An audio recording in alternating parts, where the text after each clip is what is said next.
What would your life be like if you started everything you did at the end? What if instead of being pushed around by other people's agendas, you were pulled forward by an endpoint that you created and that you were really excited about? What if you could end up with everything you've ever wanted without having to give up anything good to get it? If you don't start with the end in mind, you'll never be anything more than a sheep. Sheep are interesting animals. When it comes to herd mentality, sheep reign supreme. In fact, a study out of the University of Leeds showed that if you have a flock of 200 sheep, you only have to get 5% of the sheep moving in a particular direction for the rest of the sheep to follow without knowing why. These are the only two things that sheep responded to: carrots and sticks. But sheep aren't the only animals to respond to these two things. Humans respond to them too.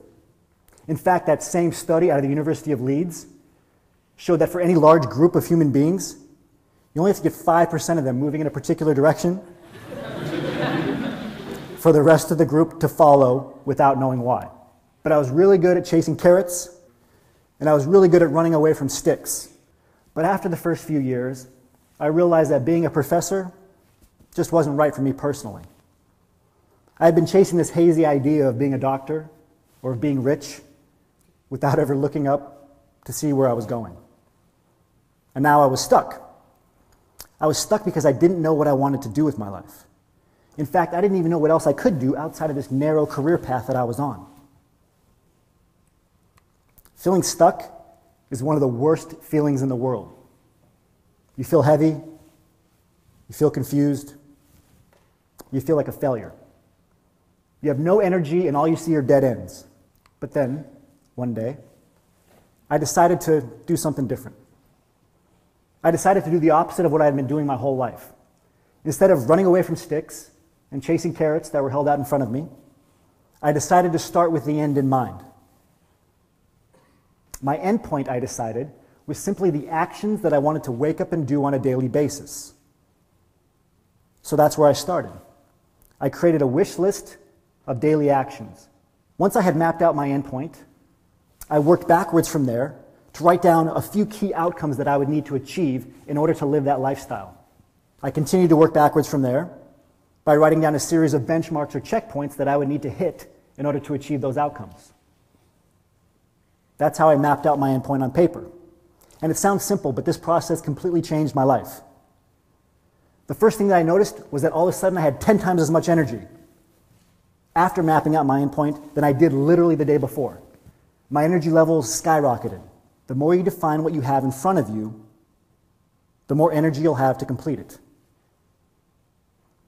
The second thing that I noticed after mapping out my endpoint on paper was that I started seeing opportunities everywhere.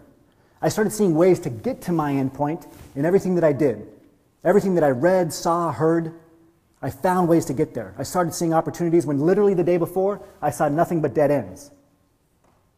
But why was that? Why was I seeing opportunities now when I saw nothing but dead ends before? It turns out there's a scientific explanation for this, too. Studies out of Virginia Tech and Dominican University in California show that people who write down their goals are 33% more likely to achieve them. The studies also show that less than 6% of the population actually writes down their goals, and less than 1% of the population writes down their goals and reviews them on a weekly basis. If that doesn't grab your attention, people who write down their goals earn 9 times as much money as people who don't. Now, of course, if you write down your goals or map out your endpoint on paper, a magic genie doesn't appear and give you everything you want. You still have to take action. But what it does is it puts your goals, it puts your endpoint into your awareness. It puts it into part of your brain called your reticular activating system, specifically your reticular formation. This is the part of your brain that makes you aware of things.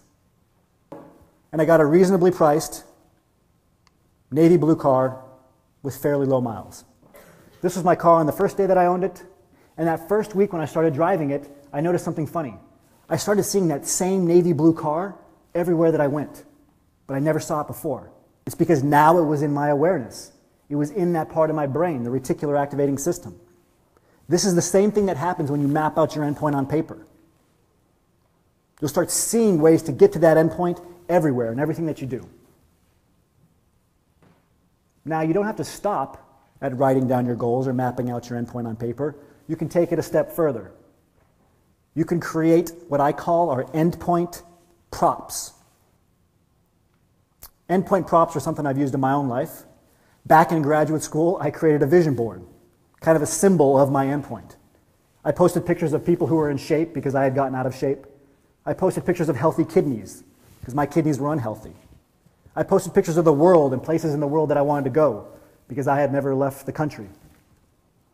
I posted pictures of quotes, things I wanted to do, have, experience. And in big block letters, I posted Isaiah Hankel Enterprises because I always wanted to start my own business.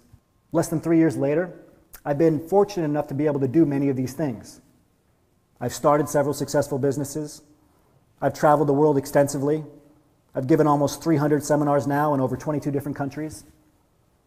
I'm about to publish my first book, Black Hole Focus, with one of the largest publishing houses in the world.